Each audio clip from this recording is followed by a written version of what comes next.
Welcome back di Detik Sore, nggak cuma hore-hore. Hari kali ini spesial, Cut. Yes. Aduh, saya deg-degan juga ini sebenarnya nih. Karena kita kedatangan Ibu Weni Chandra Mandagi selaku pendiri Jakarta International College dan juga Uniji, Cut.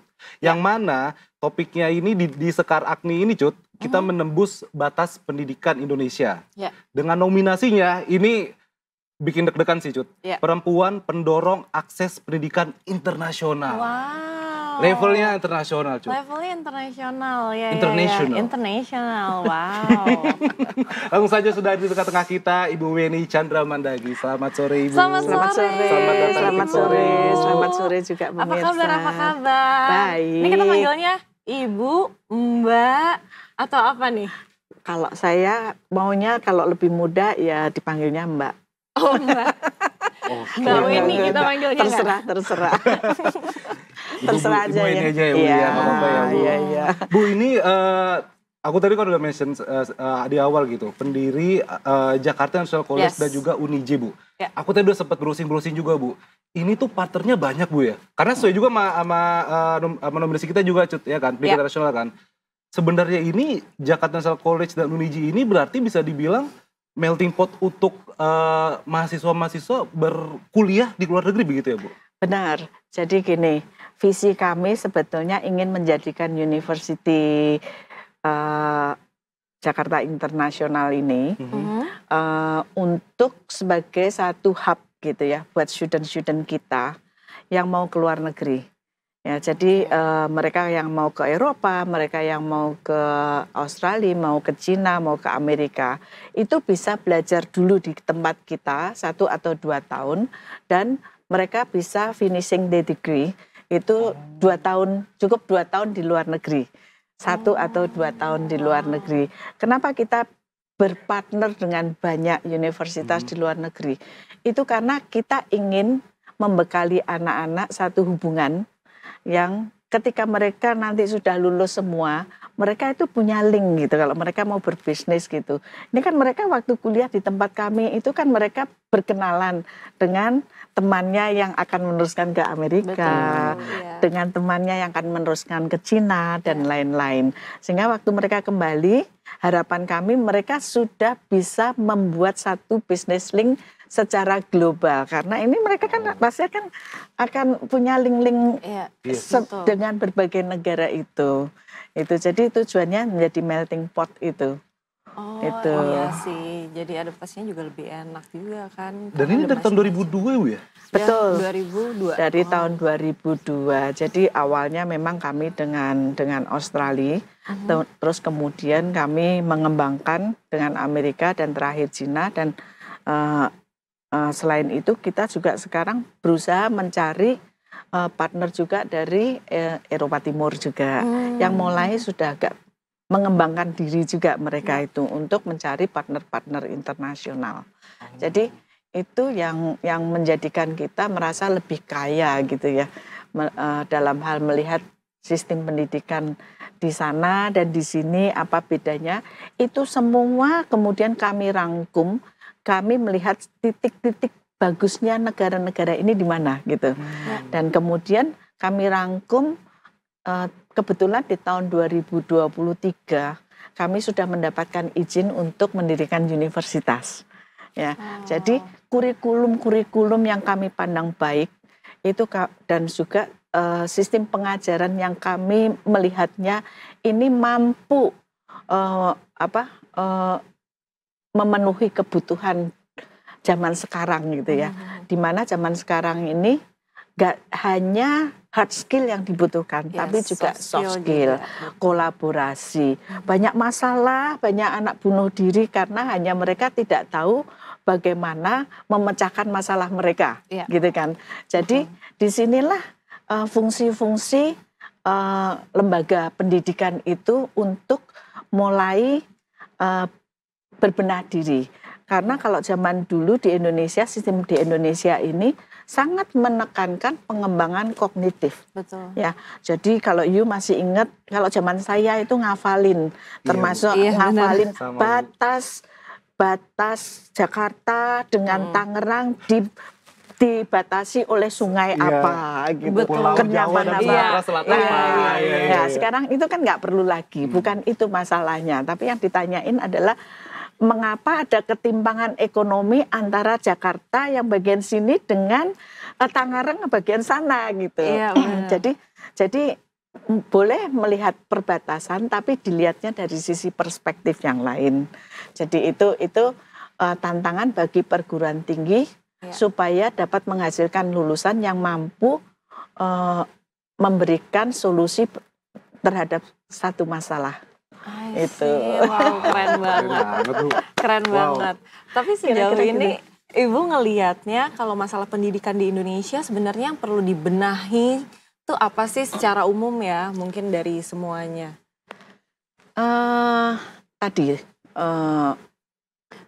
Kita pendidikan itu sebetulnya terdiri dari dua hal yang paling utama. Jalurnya ada dua hal. Ya. Yang pertama adalah pendekatan pengajaran. Pendekatan pengajaran ini berarti tujuannya adalah untuk meningkatkan tidak hanya kognitif tapi juga tadi empati, kolaborasi dan lain-lain, soft skills yang lain-lain. Itu jalur pertama. Ya. Yang kedua adalah membangkitkan rasa ingin tahu. Iya. Rasa ingin tahu ini justru yang akan membuat para siswa ini akan menjadi pembelajar yang sejati, Iya. long life learning. Jadi kita tidak hanya sesudah lulus dari perguruan tinggi terus merasa stop ilmunya sudah cukup. Nah, lulusan yang seperti ini yang boleh saya katakan nanti itu masuk kotak yang 30% yang kurang berhasil. Gitu. Jadi karena apa? Karena perkembangan di luar dunia edukasi, di dunia industri itu berkembang sangat cepat sekali. Ilmu itu yang sekarang hot itu one day akan menjadi expired juga. Jadi kalau misalnya anak-anak ini tidak memiliki satu sikap bahwa belajar terus-menerus sampai akhir hayatnya itu penting, maka dia akan menjadi sosok manusia yang tertinggal. Ini yang harus menjadi tantangan buat kami di perguruan tinggi. Oleh karena itu pendekatan pembelajaran pun juga harus melalui seperti anak-anak ini mulai diajarkan research, penelitian. Jadi ketika pertanyaan itu kita sudah tidak bisa lagi yang namanya ujian itu adalah definisi ekonomi ini apa, definisi betul. ini apa. Karena itu semua anak-anak sudah bisa jawab, ada AI, 3 detik sudah terjawab. Tapi kalau dia dikasih pertanyaan, apa akibat dari ini bisa, tapi you harus membuktikan. Nah itu bisa melalui research. Ketika you melalui research, saya nggak akan pernah bertanya apa yang Anda dapatkan dari research. Tapi berdasarkan hasil yang menjawab pertanyaan itu, bukan itu. Tapi ketika you research, kamu menemukan hal yang baru atau tidak. Itu yang lebih penting daripada saya bertanya, you harus cari research-nya, hasil dari research ini. No, bukan itu. Itu bisa juga dijawab oleh ChatGPT. Betul. Ya kan? Tapi ketika mencari itu, you menemukan yang baru atau tidak. Iya. Nah, itulah inti dari long life learning-nya itu. Nah, ketika you ketemu yang baru, itu bisa nggak, mampu nggak punya perasaan yang ingin mengelaborasi ini untuk step saya berikutnya apa. Itu yang paling penting bagi ini. Benar nggak?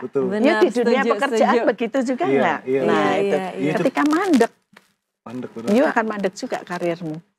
Oh iya benar. Wah, itu karena dulu mungkin ya Mbak, aku sama Pocut kita kan seangkatan gitu Bu ya. Karena dulu mungkin ya aku juga dulu pas kuliah ngerasa kayak udah nih udah skripsi, udah sidang, udah selesai gitu. Udah maksudnya udah tinggal cari kerja juga ya karena memang untuk mencari uang. Betul. Bukan ilmunya jadi kayak padahal aku tuh punya ilmu ini ya, cuman kok nggak kepake. Tapi yang penting udah dapat uang lah begitu Bu. Karena memang fokusnya ya pada akhirnya kan tadi Bu bilang tadi, belajar tuh nggak selesai di bangku, nggak selesai cuma sampai sudah begitu Bu ya. Iya. Jadi memang ya dengan rasa ingin tahu itu ya terus digali begitu sih. Iya, Terus iya. keluar dari zona nyaman, Cut. Wow. Keren banget nggak tuh? Keren. Tapi itu kalau misalkan udah di umuran, kita kan umuran tanggung kan sebenarnya. Kita tuh bingung gitu mulainya gimana, karena kan udah kecebur ke sini. Lebih kecurhat ya, Cut. Agak curhat ya. Nggak Gimana apa-apa. cara kita keluarin lagi rasa ingin tahu kita, kayak apa. Karena kalau sekarang nih, masalah ini kan nyangkut ke problem solving juga kan. Ya. Gitu, kadang-kadang kita mau cepetnya aja deh, udah banyak banget yang dipikirin. Gitu, itu coba kasih tahu tips and triknya. Ini agak-agak curhat sedikit nggak apa-apa ya. Mungkin detikers di sini ada yang mengalami hal yang sama, Mungkin, jadinya iya, bisa iya. tahu gimana caranya. Mumpung ada ahlinya. Sebetulnya mumpung ada ahlinya. bertanya dulu pada diri sendiri. Ini saya mau berkarir stuck di sini atau masih mau lanjut? Oke. Ya. Kalau mau lanjut, berarti lanjutnya patronnya siapa? Gitu kan. Saya mau jadi direktur detik misalnya gitu. Amin. Untuk bisa menjadi direktur detik itu apa yang perlu saya pelajari? Ya kan? Saya harus memiliki kemampuan seperti apa? Keunggulan seperti apa? Of course, sekitar saya juga pasti bersaing karena makin tinggi pasti berbentuk ya. piramida kan. Betul, Nah, mengerucut. untuk itu you harus bisa mengalahkan yang lain kan. Ya. Tanpa rasa pengetahuan dan penambahan diri nggak akan bisa mencapai itu. Oh, Jadi ngikutin kalau goals-nya. mau ini, pertama kalau nggak bisa membuat model sendiri harus mencari model orang lain dulu, ya kan? Oh. Kalau you nggak punya model sendiri, saya nggak bisa membentuk model. Saya mau apa, tapi saya nggak punya. Saya ingin jadi direktur, tapi saya nggak bisa memiliki model. Tapi saya akan pelajari apa yang dilakukan dia, gitu, Oh, ya kan? oke. Pesaing saya pasti juga sama lah, kurang lebih akan mikirnya gitu. Tapi berpikir lagi, bagaimana saya bisa lebih dari pesaing saya. Nah itu kalau nggak belajar nggak bisa. Iya benar. Itu kuncinya. Iya, itu kuncinya. Harus belajar. Jangan malas yuk. Iya. Jangan Kita terlena sama yang sudah kita punya kadang-kadang. Yuk, jangan Kepuasan malas orang, yuk. kepuasan itu masalah faktor kepuasan. Kalau you puas di sini, ya sudah stop di sini. Iya. Tapi kalau you nggak puas, artinya masih punya ambisi. Pendorong orang maju itu kan ambisi. Iya, betul. Nah, kalau nggak ada ambisi ya sudah tamat. Justru kita di perguruan tinggi ini harus bisa mendorong semua orang harus punya ambisi. Oh iya Gitu. betul sih. Ambisi itu nggak selalu uang, ya. Ambisi untuk berbuat sesuatu yang berguna secara lokal maupun global, meskipun uangnya sedikit itu juga bagus. Misalnya kayak Ibu Teresia, bukan uang yang dia cari, tapi dia mencari sesuatu yang berguna dan bermanfaat bisa membantu banyak orang. Yes. Itu juga bisa kita sebut sebagai pemain global, gitu. Oke. Tapi bukan di wilayah ekonomi. Tidak selalu ambisi harus bermain di wilayah ekonomi, tapi bisa juga di humanities. Oh, Nah, itu. iya, Bener luar nih, biasa. 5 SKS nih kita nih. 5 SKS gitu. Bu, tapi balik lagi Bu soal mahasiswa gitu Bu. Kan banyak juga, mungkin pasti banyak Bu masyarakat Indonesia yang bercita-cita kuliah di luar negeri. Tapi pasti kan ya mungkin ada tantangan dari faktor ekonomi atau lainnya gitu. Apa sih Bu yang harus dipersiapkan? Mungkin detikers juga di sini, adik-adik kita mungkin calon-calon mahasiswa gitu Bu. Calon-calon Yang mahasiswa. mau deh kuliah ke luar negeri. Tapi gimana caranya ya? Apakah harus ke Kedubes? Kan mungkin ada yang begitu kan? Karena bingung ya Karena kan bingung, atau nyari sebenarnya. beasiswa tapi di mana beasiswanya Iya, begitu iya, Bu. edukasi untuk hal itu kayak nggak terlalu gampang untuk diakses gitu Bu. Sebetulnya kalau anak-anak mau bercita-cita di kuliah di luar negeri, pertama yang harus dibenahi pikirannya itu adalah kenapa saya harus sekolah di luar negeri. Itu dulu ya. Kalau tujuannya akademik itu dengan kemajuan teknologi saat ini,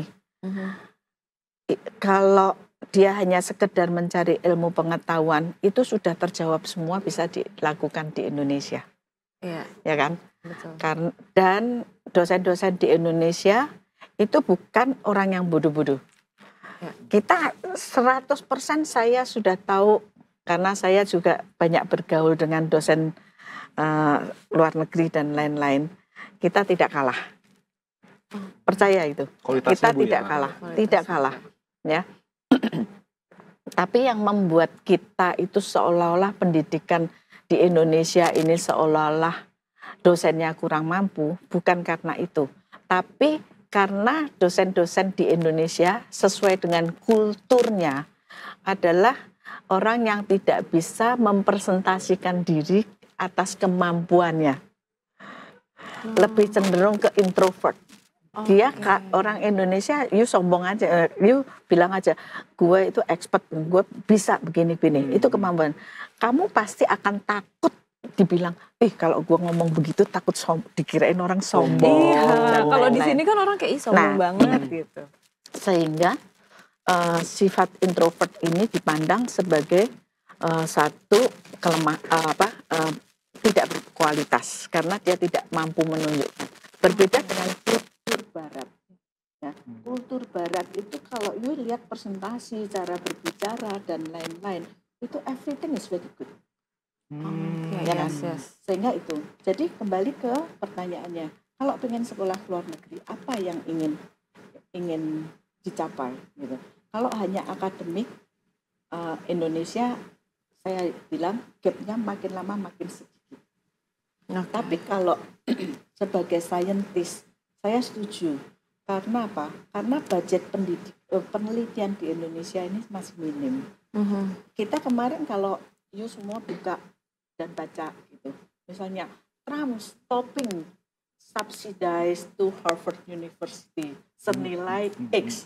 X itu kalau kita jumlahkan di rupiah itu 2T. Iya, kan? betul. Bayangin 2T. Kita penelitian, setiap perguruan tinggi, setiap dosen mau fighting 50 juta, 150 juta aja setengah mati. Iya sih, Bu. Jadi kalau tujuannya untuk penelitian, it's fine untuk scientist. Ya. Kalau tujuannya untuk akademik, saya pikir tidak perlu ke luar negeri, cukup di sini. Tapi kalau hanya ingin menambah pengalaman hidup di luar negeri, itu boleh 1-2 tahun sudah cukup. Nah, bagaimana cara kita bisa membangun mimpi-mimpi itu? Yang pertama, mindset kita mesti jelas dulu, mau apa dulu. Yang kedua, mesti mencari informasi. Ya. Jadi mimpi ke luar negeri ini harus sejajar dengan persiapan mental kita. Karena kalau kita di luar negeri, jangan berpikir apa yang ada di Barat sekarang mengatakan semua equal, semua hak asasi dan lain-lain itu betul-betul terjadi di masyarakatnya. You mesti siap menerima sedikitlah perlakuan yang berbeda. Itu masih ada gitu ya. Jadi mental itu yang lebih penting. Kalau sudah siap itu semua, maka otomatis bahasa Inggris itu nomor 1 yang dipersiapkan. Betul, ya. bahasa ya. Nomor 2 adalah informasi, banyak kok informasi sekarang. Tanya aja ChatGPT. ChatGPT bisa semua sih. Sudah bisa jawab. Betul. Kayaknya itu sudah bukan satu yang sangat sulit. Iya. ChatGPT, DeepSeek itu semua sudah bisa menjawab pertanyaan itu. Tapi pesan yang ingin saya sampaikan di sini justru persiapan mental ini. Mental, iya. Gitu. Ya. Kadang-kadang orang mentalnya yang kesekian, tapi yang lainnya dulu. Mentalnya nanti deh. Biasanya kalau udah di depan airport udah mungkin. Kadang-kadang lupa. Kita harus persiapan, mental juga harus dipersiapkan. Iya. Tapi luar biasa, Ibu kan udah berkontribusi sangat banyak nih untuk pendidikan. Ya kan?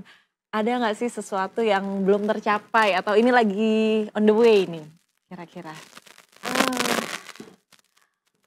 Sebagai pendidik dan pendiri, pasti cita-citanya itu bukan sesuatu yang saya ingin raih secara materi. Buat materi mungkin sampai saya meninggal pun saya udah nggak cari itu lagi. Tapi yang saya inginkan adalah satu, one day murid saya, alumni saya atau dosen saya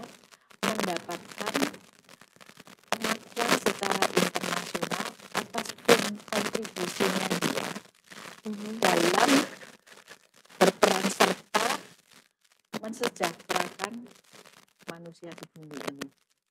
Betul. Jadi bukan materi itu lagi, itu sudah selesai buat saya. Ya. Tapi itu yang akan saya kejar, dan kemudian lulusan-lulusan kita, saya ingin lulusan di kita ini tidak hanya menunggu peluang, tapi punya sikap menjemput peluang. Itu karakter-karakter yang seperti ini yang saya impikan, ya. Jadi bukan lagi sekedar you lulus, mampu bayar, kemudian say goodbye, tapi adalah one day you mengakui bahwa karena adanya Uniji inilah saya mampu berkontribusi secara global dalam meningkatkan apapun itu, tapi yang penting adalah kebahagiaan manusia. Wow, luar biasa banget. Oke. Wow, keren banget. Keren banget. Karena memang seorang guru itu nggak ada yang paling lebih indah melihat siswanya itu lebih hebat. Oh iya dong, benar. Oke. Oh, kita ada masalah audio, mungkin ada di belakangnya Ibu. Oke. Aman kok. Alright. Oke. Oke, luar biasa. Aduh, itu nggak bisa berkata-kata ini jadi. Nggak bisa berkata-kata, luar biasa. Karena memang apa yang Bu Weni sampaikan bener sih Bu, bagaimana tadi dari awal kita bilang rasa ingin tahu, Ya. bagaimana kita terus belajar, bagaimana ya lulusan mahasiswa ya sampai semua universitas gitu Bu ya bisa memberikan kontribusi cuy. Iya, sebenarnya kontribusi itu ya kan. Apalagi di zaman sekarang yang ya kita tahu ya zaman sekarang mungkin lagi sosoknya begitu Bu ya. Di mana-mana ada PHK, terus juga industri juga sekarang 4.0, persaingan makin ketat begitu Bu. Ada nggak Bu tips-tips untuk para lulusan-lulusan ini untuk menyebur di dunia yang makin keras ini Bu? Bu ini lihat ke atas kayak, Bener. wah ini kayak pertanyaan sulit nih. Atau mungkin yang mau ditumpahkan gitu Bu? Ya, sebetulnya menurut saya Tuhan itu adil. Ya, tidak akan membiarkan orang kelaparan sepanjang orang itu tidak ingin kelaparan. Oke. Ya, jadi kami misalnya buka lowongan, Ya. Saya mencari X, yang lamar Y, gitu ya. Ketika kita tawarkan kalau saya lihat gitu ya, ini bisa loh sebetulnya ke sini. Enggak, karena saya mau itu gitu. Itu yang namanya tadi menunggu peluang. Menunggu. Tapi kalau you bisa melihat, karena keluhan dari HR itu juga banyak. Saya ingin rekrut orang tapi susah banget dapat orang. Oh iya. Banyak tuh viral di sosmed. Tapi dengar banyak kayak gitu. Bener. Iya. Entah itu karena tidak cocok atau orangnya yang menolak gitu. Jadi bagi yang sebetulnya tidak mempunyai pekerjaan saat ini, pekerjaan apapun menurut saya halal. Iya. Ya. Menurut saya halal sepanjang itu perolehannya dilakukan dengan memang kita lakukan harus sesuai dengan apa yang kita keluarkan dan kita mendapatkan return yang sesuai dengan apa yang kita keluarkan tanpa memilih. Harus ada mindset di kalangan Indonesia ini bahwa semua pekerjaan itu indah. Semua pekerjaan itu indah. Betul. Ya. Kalau kayak di luar negeri, saya pernah menjumpai dosen dari perguruan tinggi world class memiliki sampingan menjadi supir bis. Oh wow, sangat berbeda ya. Wow. Iya. Waktu saya tanya, kamu nggak ada perasaan gengsi? Kenapa gengsi? Dia bilang gitu. Karena mindset saya adalah saya melakukan ini di luar jam kerja saya Terus dan kemudian kayak kalau saya nyetir ini, saya juga membantu orang ini mengantarkan ini ke sana. Itu sesuatu yang indah buat dia. Mindset dan stereotip yang ada di masyarakat Indonesia ini yang harus dirubah sebetulnya. Bahwa tidak ada yang namanya pekerjaan rendah. Yang ada hanya satu. Semua pekerjaan indah dan mampu menghasilkan sesuatu yang halal. Itu yang paling penting. Itu cakep kalau bisa ada stereotip di masyarakat seperti itu. Iya. Semua jadi pekerjaan itu indah. tidak akan ada pengangguran. Iya. Tapi mungkin kayak soalnya banyak yang bilang kayak kalau misalnya ada beberapa generasi yang kayak picky kerjaannya. Malu itu. apa, iya Jangan gitu. ngeluh kalau sudah gitu. Iya. Betul. Udah nunggu peluang picky lagi. Jangan picky ya. Nggak boleh picky ya, Detikers. Semua pekerjaan indah. Ya, ambil peluangnya. Yes. Ambil peluang karena apa? Karena ketika you masuk sambil you lihat, jangan-jangan di dalam internal itu ada sesuatu tujuan yang memang sesuai dengan tujuan hidup kamu. Hanya berbeda medianya. Oke. Iya. Betul. Iya kan? Iya benar. Itu yang harus diubah ya mindsetnya. POV kita ternyata harus diubah nih. Oke, baiklah. Terima kasih nih Bu, ngobrol-ngobrolnya luar biasa banget. Kita jadi dapat insight banyak banget. Kita lebih mensyukuri pekerjaan kita ya. Pekerjaan kita indah ya Pak Afif ya. Indah ya, alhamdulillah ya.